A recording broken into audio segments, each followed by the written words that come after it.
Greetings from Bernalillo, New Mexico, where it is windy.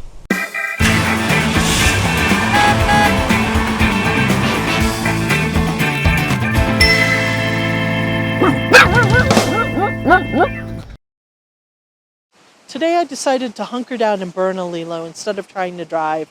The winds have been strong off and on all day, and although the tab would have towed fine, it is a little more tiring to tow in the wind, and also it really sucks the life out of your gas mileage. Unfortunately, the historic site is closed on Tuesdays, so I won't be able to visit it today. I wasn't really sure what the weather was going to do to the electricity, and I wasn't sure it was a great idea to leave Rocky behind in the camper, so I took advantage of the downtime to take a little nap today. This campsite has 20 and 30 amp electric, and there's a water hydrant nearby. Although I can't leave the hose connected all the time, I can fill it up, and it only required one 50-foot hose. Each of the campsites has one of these shelters built to protect you from the heat of the sun. The wind is supposed to relax a little bit this evening, but it will be replaced by freezing temperatures. It's supposed to get as low as 28. I think the tab will be fine without winterizing. I will have the Aldi on, and I'll make sure the bathroom door and kitchen cabinets are open to allow heat to circulate.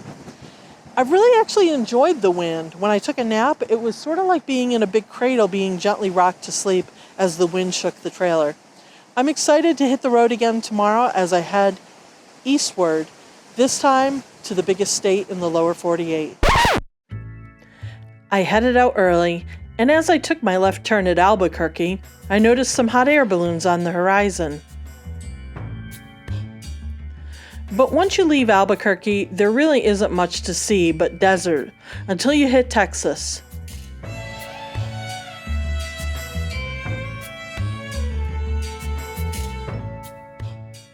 I did meander through some old Route 66 towns along the way, however.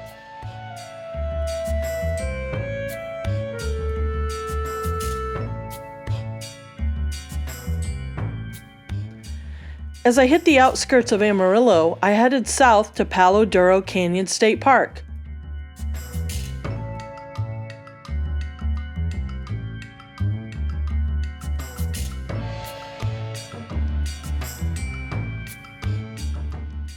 Palo Duro Canyon has been on my radar for a while. I had only enough time for an overnight, with little time for exploration on foot, but I did make it all the way through the vast canyon road.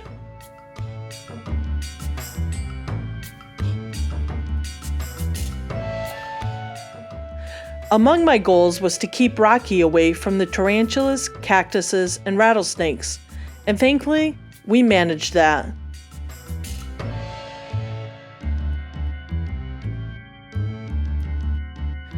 After an early night to bed, we headed out of the canyon floor to continue our eastward trek.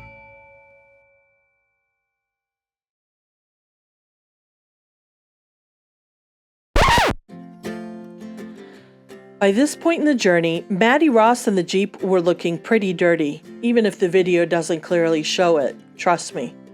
So I located a Blue Beacon truck wash and waited in line. For $75, Blue Beacon gave Maddie and the Jeep both a thorough cleaning with a wax coat. You can find Blue Beacon truck washes throughout the country, usually along major interstates. Yes, it was pricey, but it would have taken me a long time to get both Maddie and my Jeep this clean, and I had many miles to go.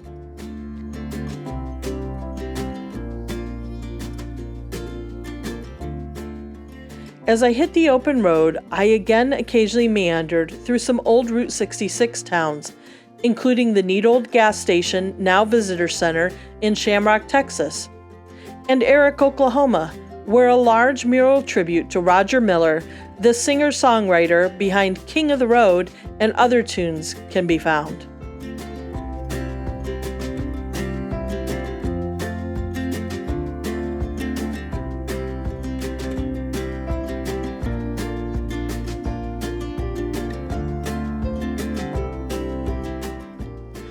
The weather was ideal when I pulled into Oklahoma City. Blue skies and puffy white clouds. I plan to spend the night in luxury at the Twin Fountains RV Resort to catch up on my laundry, grab some dinner at the RV Park restaurant, and maybe a little TV. This is by far the poshest RV park I've ever stayed at, mostly because I'm just too cheap to spend the money on amenities that I won't use. But as it turns out, this RV park was a good choice.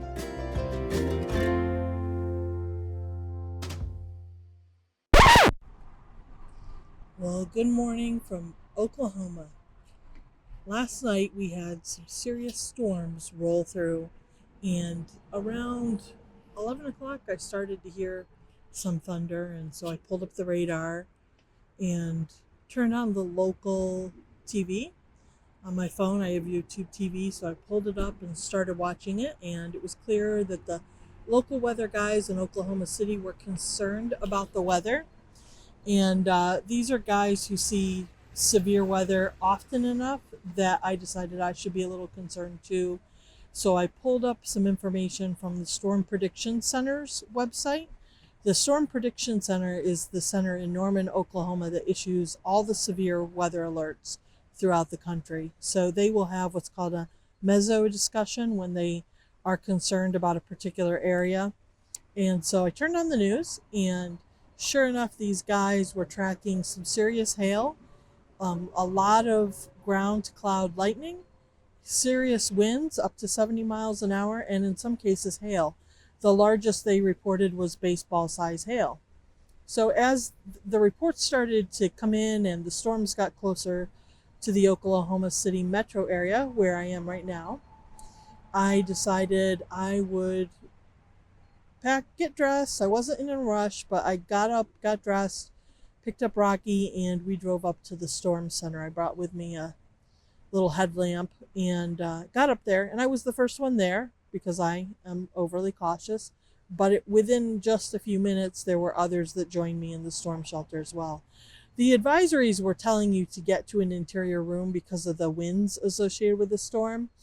And I realized the tab is not an ideal place to be in a severe weather event. So I went into the storm shelter, and they have loads of chairs, oddly enough. So Rocky and I just sort of hung out. A couple other dogs, and Rocky did really well. After an hour or so, the storms passed, the worst of the storms moved east, and I was able to return back to my camper and go to sleep. It was a little hard to get the adrenaline down after all that. I'd been almost asleep when the weather arrived. But just one thing I'd like to point out is when I arrived at this campground, I took a look at the campground map and identified where the storm shelter was, because I am in Oklahoma, and earlier this week there was a tornado in the area. There was rotation involved with the cell, especially just to my south, really not that far to my south. So I decided, out of an abundance of caution, I would just ride it out in the storm shelter. Just a reminder, when you travel, being aware of the weather, and particularly the weather that's associated with the area that you're staying in, is really important. Another threat associated with these storms was the threat for flash floods. And at first I thought, well, I'm up on a hill, I have little risk. But when I got up this morning, I looked. Well, first of all, when I got back to my campsite, it's important to make sure that you really do a good assessment, and I overlooked something when I arrived last night. I thought, I'm on a hill, the risk of flood is pretty low. But had I walked behind my campsite, I would have seen this storm ditch sluice thing. It's at the rear of my site. And when I got back from the storm shelter, there was water coming down the driveway. Now that could have just been runoff because it is a slope and there was some heavy rain associated. But had there been a situation where the storm stalled, or there were training thunderstorms, that would have been something to pay attention to. Also, if you don't see a storm shelter on a map and you're in an area that might be prone to tornadoes, ask when you check in, where should I go if there's going to be severe weather? And they should be able to point you to something. I've always been a bit of a weather geek, so some of this comes pretty naturally to me. And truth be told, I've always secretly wanted to safely see a tornado. I did not want to see one last night in the dark, middle of the night, with my tab. I didn't want to see hail. And thankfully, I didn't have any hail damage to my camper. I don't believe we had hail right here at this spot. It was very close, but not at this spot. So if you're traveling, be vigilant of the weather and be more cautious than reckless. The storm shelter may have been overkill, but I wasn't the only one there, and I did feel safer as the storm passed. I've looked at the weather at my next destination, and it looks to be maybe rainy, but not stormy a little bit, but not all day or all night rain. And I believe the cold front that went through with the storm line last night will actually make it very pleasant. I'm going to be staying at my first Harvest Host location tomorrow in Lovell, Arkansas. This is called Sacred Hollow Farm. So I'm looking forward to trying Harvest Host. I've always wanted to try it. I've been a member for over a year and just haven't had the right opportunity. But I am going to use it tonight, and I'm going to meet friends for dinner. They're going to be going to a football game tomorrow. So we're meeting up for dinner tonight, and then we'll be off. Have you ever run into bad weather when you're on the road or at a campground? If you have, let me know in the comments below the video what it was and how you handled it. Also, if you're enjoying this content, be sure to hit the thumbs up button, and if you haven't already done it, subscribe. If you click the little bell next to the subscribe button, you'll be notified when I post a new video. Thanks for watching. I'll see you next time.